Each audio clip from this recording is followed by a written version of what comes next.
Hi గారు, welcome to our channel. ప్రస్తుతం మనతో పాటు దామ బాలాజీ గారు సీనియర్ జర్నలిస్ట్ ఉన్నారు. వాటితో ఒకసారి మాట్లాడదాం. సార్ నమస్కారం సార్. నమస్తే. సార్ ప్రదీప్ రంగరాజన్ హీరోగా వచ్చిన డ్రాగన్ అనే సినిమా ప్రిలీజ్ ఈవెంట్ లో తెలుగు ప్రొడ్యూసర్ అండ్ డైరెక్టర్ల కామెంట్స్ అనేవి తీవ్రంగా వివాదాస్పదంగా మారిపోయాయి సార్. అక్కడ ప్రొడ్యూసర్ ఎస్కేఎన్ గారు మాట్లాడితే ఏమన్నారంటే, తెలుగు అమ్మాయిలకు అనవసరంగా మేము ఎంకరేజ్ చేస్తాము, మేము ఇతర భాష లాంగ్వేజ్ అమ్మాయిలని ఎంకరేజ్ చేస్తాం ఇక మీదట అని ఒక కామెంట్ అయితే చేశారు. అది ఇప్పుడు చర్చనీయాంశంగా మారింది. దానిపైన కాంట్రవర్సీ కూడా క్రియేట్ అయిపోయింది. అటు హరీష్ శంకర్ గారేమో మన వాళ్ళు మన సినిమాలను ఎంకరేజ్ చేయట్లేదని ఆయన వాపోయారు. అంటే మన వాళ్ళు మన తెలుగు సినిమాలను చూడట్లేదా అని చెప్పేసి విమర్శలు అయితే వస్తున్నాయి. సో ఓవరాల్ గా వీళ్ళ కామెంట్స్ ని మీరు ఏ విధంగా చూస్తారు సార్? అంటే ఇది కొత్తగా అయితే కాదు, ఇది పాతదే టాపిక్. అంటే తెలుగు హీరో హీరోయిన్లని సినిమా ఇండస్ట్రీలో ఎంకరేజ్ చేయాలా లేదా అనే టాపిక్ సంబంధించి ఎప్పటి నుంచో చర్చ జరుగుతుంది. ఇప్పుడు కొత్తగా ఈ ఎస్కేఎన్ అని బేబీ సినిమా నిర్మాత ఆయన ఏం మాట్లాడాడంటే, మేము బుద్ధి లేక ఒక తెలుగు అమ్మాయిని ప్రమోట్ చేశాము, తెలుగు అమ్మాయిని హీరోయిన్గా పెట్టుకున్నాం, దానివల్ల మేము అనుభవించాము, సో తెలుగు అమ్మాయిల్ని ప్రోత్సహించకండి అన్నట్టుగా ఆయన మాట్లాడాడు. అంటే తెలుగు అమ్మాయిల్ని హీరోయిన్లుగా పెట్టుకుంటే ఇబ్బందులని. సో ఈయన బేబీలో వైష్ణవి చైతన్య అనే అమ్మాయిని హీరోయిన్గా పెట్టారు. అమ్మాయి కూడా వండర్ఫుల్ పెర్ఫార్మెన్స్ ఇచ్చింది. సో సాయి రాజేష్ దాన్ని డైరెక్ట్ చేశాడు, ఆనంద్ దేవరకొండ హీరోగా చేశాడు. అది మంచి హిట్ అయింది. వీళ్ళకి పేరు ఇద్దరికి కూడా వచ్చాయి, డబ్బులు కూడా బాగా వచ్చాయి. సో ఈ క్రమంలో ఇప్పుడు ఆయన అలాగా స్టేట్మెంట్, అది సినిమా కూడా వచ్చి చాలా కాలం అయిపోయింది, ఇప్పుడు ఎందుకు ఆయన ఇచ్చాడు, ఆయన ఇచ్చిన స్టేట్మెంట్లో నిజానిజాలు ఉన్నాయా అనేది ఒక చర్చ. రెండో చర్చ, హరీష్ శంకర్ అతను ఇంకొక ఎక్స్ట్రీమ్కి వెళ్ళి అసలు తెలుగు సినిమాలని తెలుగు ఆడియన్స్ చూడరు, వేరే భాషల సినిమాలు చూస్తారు, మన సినిమాలు మన వాళ్ళు చూడరు, ఆదరించరు అన్నట్టుగా ఆయన మాట్లాడాడు. ఇక్కడ మనకు అర్థమవ్వాల్సింది ఏంటంటే, ఈ ముందుగా మనం ఎస్కేఎన్ చూసినప్పుడు తెలుగు సినిమా తెలుగు అమ్మాయిల్ని హీరోయిన్లకి పెట్టుకుంటే మనకు కష్టాలు అని చెప్పడానికి ఆయన ఒకే ఒక ఎగ్జాంపుల్ కూడా ఆయన చూపిలేదు, ఏం కష్టాలు అనేది చెప్పలేదు. మేబీ ఆయనకి వైష్ణవి చైతన్య వల్ల ఇబ్బందులు ఉన్నాయా తెలియదు మనకి. ఇబ్బందులు ఏముండొచ్చు అంటే, ఒకటి, ఆమె వరుసగా నేను మీతోనే మళ్ళీ కూడా 2-3 సినిమాలు తీస్తాను అని రాసిచ్చి తీయలేదు అంటే, మళ్ళీ నెక్స్ట్ ప్రాజెక్ట్ వచ్చినప్పుడు అమ్మాయి రాలేదు అనేది ఒక వెర్షన్. జనరల్గా ఏం జరుగుతుందంటే, ఫస్ట్ టైం ఛాన్స్ ఇచ్చిన ప్రొడ్యూసర్లు వాళ్ళ దగ్గర అగ్రిమెంట్లు రాసుకుంటాడు. ఒక 2 సినిమాలు 3 సినిమాలు తనతోనే చేస్తాను, తన ఎంత ఇస్తే రెమ్యునరేషన్ అంతే, ఎందుకంటే మనకు ఛాన్స్ ఇస్తున్నాడు కదా ప్రొడ్యూసర్ అని, అప్పుడు వాళ్ళు అన్నిటికీ ఒప్పుకుంటారు. ఇవ్వడమే ఎక్కువ కదా, మీరేం చెప్తారు, సైన్ చేసామంటే సైన్ చేసేస్తారు. అది బాగా హిట్ అయిపోతుంది. హిట్ అయిపోయినప్పుడు ఈ సినిమాకి అమ్మాయికి ఎంత ఇచ్చుంటారు, 1-2 లక్షల కంటే ఎక్కువ ఇచ్చుండ్రు. కానీ ఇప్పుడు ఆ అమ్మాయికి 50 లక్షలు కోట బయట ఆఫర్ వచ్చిందనుకో, అప్పుడు ఈయన అంత ఇవ్వడు కదా.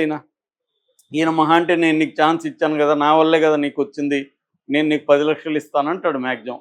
సో అవతలేమో 50 లక్షలు ఎంతకాలం ఉంటుందో ఇది తెలీదు, దీపం ఉండగానే ఇల్లు చక్కబెట్టుకోవాలి. అందువల్ల ఛాన్స్ వచ్చినప్పుడు మళ్ళీ ఇతనితో చేసి ఒకవేళ ఇది ఆడుతుందో లేదో తెలియదు. సో ఛాన్సులు వచ్చినప్పుడు గబగబా 4-5 సినిమాలు ఒప్పుకుంటే కొన్ని కోట్లు సంపాదించుకుంటే మనం ఎంతకాలం నిలబడతామో తెలియదు అనేది వాళ్ళకు ఉంటుంది. సో ఇక్కడ ఎవరిది తప్పు అంటాం, నువ్వు లీగల్గా ప్రాపర్గా చేసుకోవాలి. నువ్వేదో మామూలుగా అగ్రిమెంట్ చేసుకుంటే చెల్లదు. నువ్వు దాన్ని లీగల్గా అడ్వకేట్ దగ్గరికి పోయి లీగల్గా డ్రాఫ్ట్ చేయించుకొని అలా చేసుకుంటే అప్పుడు ఆ అగ్రిమెంట్ మీద నువ్వు కోర్టుకు వెళ్ళొచ్చు. సో అది ఈయన వైపు నుంచి మనం ఆలోచిస్తే ఇది కరెక్టే కావచ్చు, ఎందుకంటే నేను అలాంటి కండిషన్ మీదనే కదా అమ్మాయికి ఛాన్స్ ఇచ్చాను, మరి ఆ అమ్మాయి నా మాట వినలేదంటే వాళ్ళు లీగల్గా నీకు బైండ్ ఓవర్ కానప్పుడు అమ్మాయి ఎందుకు వింటుంది, ఆ అమ్మాయి ప్రాబ్లమ్స్ ఆ అమ్మాయికి ఉంటాయి. సో ఇది తెలుగు అమ్మాయినే కాదు, ఏ అమ్మాయిలకైనా ఇదే వర్తిస్తుంది. ఆయన తెలుగు అమ్మాయి కాబట్టి అన్నాడు, హిందీ వాళ్ళు మాత్రం నువ్వు చెప్పినట్టు 2-3 సినిమాలకి రాసిచ్చి చేస్తారేంటి, చేయరు కదా వాళ్ళు కూడా. వాళ్ళు అసలు ఈ కండిషన్కి ఒప్పుకొని కూడా ఒప్పుకోకపోవచ్చు. ఎందుకంటే నేను హిందీ హీరోయిన్లు సెలెక్ట్ చేయడానికి 2-3 సార్లు ముంబై వెళ్ళా, ఫ్రెండ్స్ దీనికి నా దానికోసం వెళ్ళినప్పుడు. అక్కడ చూస్తే వెరీ సిస్టమేటిక్గా వాళ్ళు టాలెంట్ కోఆర్డినేటర్స్ ఉంటారు. ఒక టాలెంట్ కోఆర్డినేటర్కి అయితే 3 ఫ్లోర్ల ఆఫీస్ ఉంది. ఆ బిల్డింగ్ వాళ్ళది దాదాపు 10,000 మందిని అతను చూపించగలడు మనకి. అంత నెట్వర్క్ ఉంటుంది అనమాట. ఎందుకంటే ముంబై అనేది ఎంటర్టైన్మెంట్ క్యాపిటల్. ఇండియాలో ఉండే అందరూ కూడా అక్కడ పోయి ట్రై చేసుకుంటారు. సో అందువల్ల వెరీ ఆర్గనైజ్డ్ ఉంటాడు. వాళ్ళు అన్ని కండిషన్లు పెడతారు. డ్రాఫ్టింగ్ పర్ఫెక్ట్ ఉంటుంది. అవన్నీ ఉంటేనే వాళ్ళు మనకి పంపిస్తారు. ఎందుకంటే అక్కడ ఇండివిజువల్గా మన అగ్రిమెంట్లు చేసుకోలేము. టాలెంట్ కోఆర్డినేటర్తో చేసుకోవాలి. ఎందుకంటే వాళ్ళు 30% 40% కమిషన్ వాళ్ళు తీసుకుంటారనమాట. ఈ మేజర్గా మన వాళ్ళు కొత్త వాళ్ళు కావాలంటే ఇదే మెథడే. అక్కడ బాంబేలోకి వెళ్ళి కూర్చొని టాలెంట్ కోఆర్డినేటర్లతో మాట్లాడుకొని అక్కడ ఇవన్నీ కూడా అంటే ఆడిషన్ అవన్నీ కూడా అక్కడే చేసుకోవచ్చు. మేము కూడా ఆడిషన్ అక్కడ చేసుకున్నాం. చేసుకొని మనం ఫోటోలు వీడియోలు తీసుకొని ఓకే అనుకుంటే వాళ్ళతో అగ్రిమెంట్ చేసుకోవాలి. ఇక్కడ అట్లా లేదు.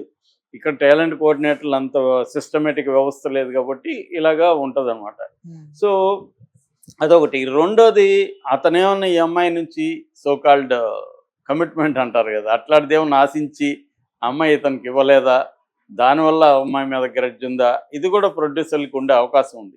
వాళ్ళు ఏంటంటే అమ్మాయిలతో ముందుగా అడిగేటప్పుడు మాట్లాడతారు. అక్కడ కూడా మనం టాలెంట్ కోఆర్డినేటర్ చాలామంది అడుగుతారు, మీకు ఏమైనా కమిట్మెంట్ ఆశిస్తున్నారా అని. ఆశిస్తున్నామంటే ఆ అమ్మాయి ఓకే అయితే ఓకే, లేదన్నప్పుడు లేదు కుదరదు అని ముందే చెప్పేస్తారు. సో వీళ్ళకి ఇష్టం ఉంటే తీసుకుంటారు, లేకపోతే తీసుకోరు. ఇది జరిగేది మామూలుగా. సో దాని యాంగిల్ నుంచి చెప్పాడా అనేది.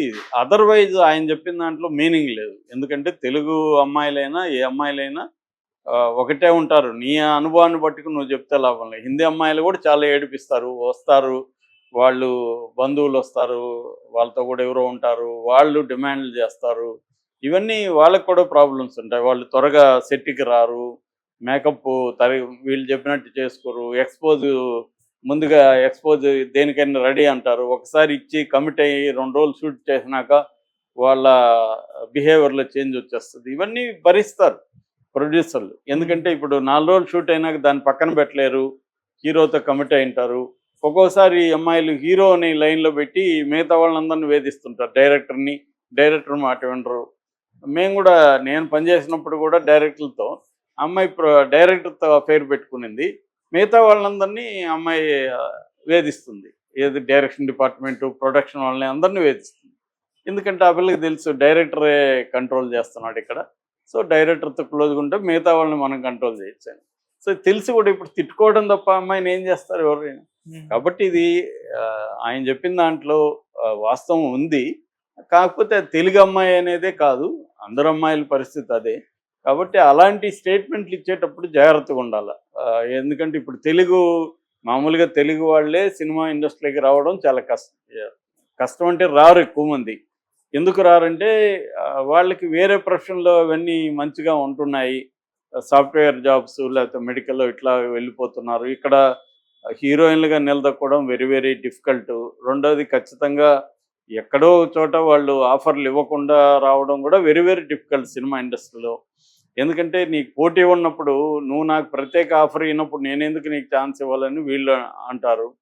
సో ఈ నేపథ్యంలో ఏంటంటే తెలుగు వాళ్ళ నుంచి రావడం కొంచెం కష్టం. తేజ లాంటి వాళ్ళు ట్రై చేస్తారు కదా, తెలుగు అమ్మాయిలు కావాలి, తెలుగు హీరోలు కావాలని ట్రై చేస్తారు. అది వెరీ డిఫికల్ట్. సో అందువల్ల మనకి వచ్చేదే తక్కువ. సో నిజానికి ఆ అమ్మాయి టాలెంట్ అంతా ఉంది. అమ్మాయి ఏమైనా ఇబ్బందులు పెట్టుండొచ్చు, తను మనకు తెలియదు.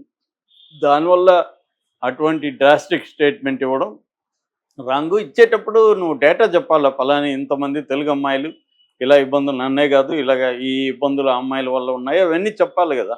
నువ్వు ఏమి ఇబ్బంది ఉందో ఆ అమ్మాయి నిన్ను ఏమి ఇబ్బంది పెట్టిందో చెప్పకుండా జనరల్ స్టేట్మెంట్ ఇవ్వడం వల్ల అతని మీద వ్యతిరేకత అనేది వస్తుంది. ఎప్పుడైనా ఒక జనరల్ స్టేట్మెంట్ ఇచ్చేటప్పుడు దాన్ని సబ్స్టాన్షియేట్ చేసి సపోర్ట్ చేసే డేటా ఇవ్వాలి. ఎందుకు చెప్తున్నాను, కారణాలు చెప్పాలి. అది చెప్పలేదు.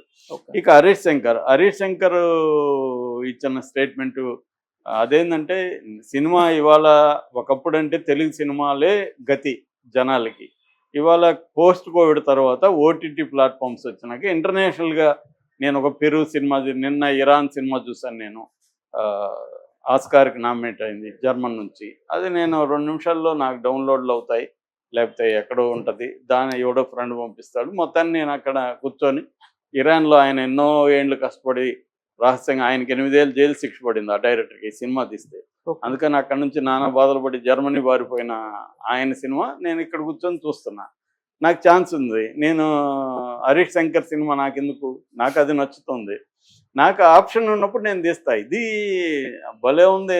ఈయన తీశాడు కాబట్టి నేను చూడాలి ఏంటి సినిమా? హరీష్ శంకర్ సినిమా చూస్తే నువ్వు చూడాలా? నచ్చితే నువ్వు మా ఇద్దరికి నచ్చే విధంగా నువ్వు తీయి.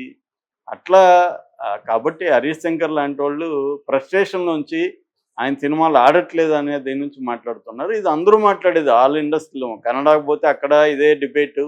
తమిళోళ్ళు ఇదే డిబేట్. మలయాళంలో వాళ్ళ గోడు ఎవరికి చెప్పుకుంటారు? వాళ్ళు 700 కోట్ల లాసు. మనం వీడియో చేసాము. సో, కాబట్టి ఇది అన్ని ఇండస్ట్రీలో కూడా ఇదే బాధ. మేము చూసే సినిమాలు మీరు చూడట్లేదు. ఆ మధ్య కూడా ఈవెన్ మన తమ్మారెడ్డి భరద్వాజ కూడా దళితుల కోసం మేము సినిమా తీస్తే పలాస సినిమా తీస్తే మీరే చూడకపోతే మేము తీయము అని. తీయొద్దు, నిన్నెవడు తీయమన్నాడు? కాబట్టి ఇది ఏంటంటే నువ్వు మార్కెట్‌ని అర్థం చేసుకొని, నువ్వు ప్రేక్షకుల టేస్ట్‌ని అర్థం చేసుకొని వాళ్ళకి తగినట్టు తీయాలి.